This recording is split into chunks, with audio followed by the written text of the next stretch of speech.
TMC के गुंडों ने कि भारतीय जनता पार्टी के प्रत्याशी श्री प्रभाकर पंडित की सभा में टीएमसी के गुंडे सभा नहीं होने दे रहे हैं। तो मैंने कहा हम धूप में खड़े होकर के सभा करेंगे और याद करना 4 मई के बाद उनकी उल्टी गिनती प्रारंभ होकर के इसका जवाब भी देंगे। नौजवान बेरोजगार है, अन्नदाता किसान को उसकी उपज का दाम नहीं मिल पाता है, बेटी बहन असुरक्षित है, आस्था के साथ खिलवाड़ हो रहा है और पर्व और त्योहार के पहले उपद्रव करके कर्फ्यू जैसा माहौल पैदा करने का प्रयास किया जाता है। बहनों और भाइयों, आपके उत्साह को मैं नमन करता हूं। आपकी सभा के लिए टेंट और ऊपर किसी भी प्रकार का कोई भी हमारी पार्टी के कार्यकर्ताओं को इसके लिए टीएमसी के गुंडों ने यहां पर सभी को धमकाने का प्रयास किया, लेकिन धूप और गर्मी की परवाह के बगैर मां दक्षिणेश्वर काली को नमन करते हुए आपने भी बंगाल के उन वीर बलिदानियों की परंपरा के अनुरूप अपने आप को तैयार करके जो शपथ लेकर के आज यहां पर आए हैं, मैं कह सकता हूं भारतीय जनता पार्टी के प्रत्याशी श्री प्रभाकर पंडित को अवश्य यहां पर इस बार विजय मिलने वाली है। हावड़ा जनपद के सभी विधानसभा सीटों पर इस बार कमल खिलने वाला है और ये एक नई शुरुआत होगी। तो स्वामी विवेकानंद ने भारतवासियों के लिए कहा था कि गर्व से कहो कि हम हिंदू हैं। जैसे कश्मीर में धारा 370 सदैव के लिए समाप्त हुई है, ऐसे ही बंगाल की तरह से बंगाल की अस्मिता के साथ खिलवाड़ करने वाले, बंगाल को माफियागिरी और गुंडागर्दी का अड्डा बनाने वाले टीएमसी और कम्युनिस्टों और कांग्रेसियों का सफाया करना है। यहां पर उनके लिए कोई जगह नहीं होगी। अब इस आह्वान के साथ आज हम सब आपके पास आए हैं। लाखों लोग यहां पे रोजगार और नौकरी प्राप्त करते थे, अन्नदाता किसान खुशहाल था, नौजवान प्रतिभाशाली था, भारत की नॉलेज कैपिटल के रूप में बंगाल जाना जाता था। बंगाल भारत की कल्चरल कैपिटल के रूप में अपनी पहचान बनाई हुई थी। आज पिछले 15 वर्षों में टीएमसी के शासनकाल में उद्योग धंधे बंद हुए हैं, हजारों की संख्या में बंद हुए हैं।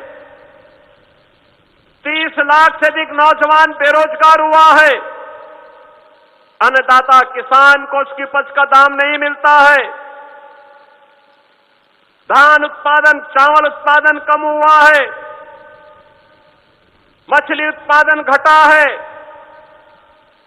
और ग्रोथ इंजन वाला बंगाल आज टीएमसी, कम्युनिस्टों और कांग्रेस की लूट के कारण कंगाल की ओर आगे बढ़ रहा है। आप सोचिए टीएमसी के लोग किस प्रकार का वक्तव्य देते हैं। उनका एक मेयर कहता है कि बंगाल में आधी आबादी को उर्दू पढ़ाएंगे। हम कहते हैं नहीं, बंगाल में बांग्ला बोली जाएगी। बांग्ला यहां की पहचान है और उर्दू पढ़ने वाले वहां जाएं जहां उर्दू में उसको शिक्षा मिलती होगी। बंगाल के अंदर बांग्ला, उनकी एक सांसद कहती है कि दिल में काबा, नैनों में मदीना। मैं उनसे कहना चाहता हूं, बंगाल के तो दिल में काली है, काली, और बंगाल के नैनों में बेलूर मठ है, बेलूर मठ है। और इसीलिए तो ममता दीदी को परेशानी होती है जब राम नवमी के जुलूस पर वो प्रतिबंध लगाती है, शोभा यात्रा पे हमले होते हैं, उत्सव के पहले उपद्रव शुरू होता है। ममता दीदी को परेशानी होती है, वो दुर्गा पूजा नहीं होने देती, उपद्रव करवाती है। बहनों और भाइयों, यही अराजकता, यही गुंडागिर्दी 2017 के पहले यूपी में भी थी। यूपी में भी ऐसे होता था, जैसे आपको यहां पंडाल नहीं लगाने दिया गया, पंडाल वाले को कहा गया, टेंट वाले को कहा गया कि बीजेपी के कार्यकर्ता को प्रभाकर पंडित की सभा में कोई भी टेंट नहीं जाएगा, माइक नहीं जाएगा। ऐसे यूपी में भी होता था।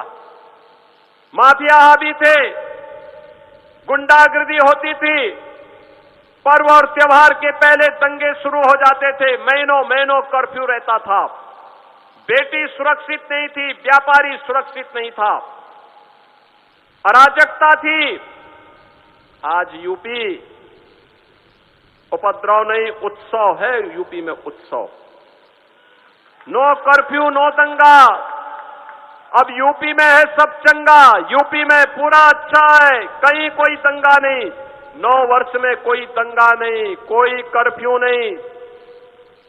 कोई बेटी और व्यापारी की सुरक्षा के साथ खिलवाड़ करता है तो यमराज के घर जाने का टिकट कट जाता है।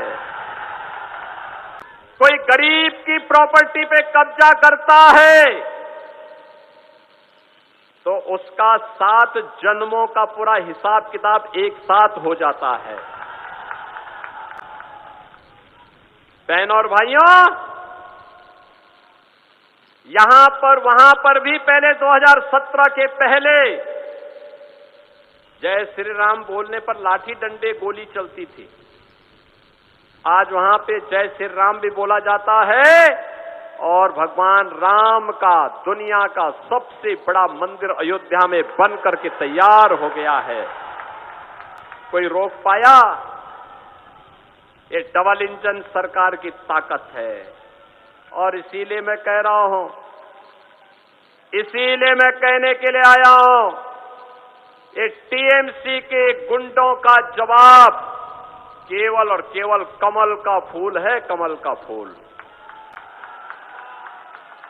बीजेपी की डबल इंजन सरकार बनाइए, टीएमसी की गुंडागिर्दी से, और बंगाल को डेमोक्रेसी चेंज होने से बचाइए।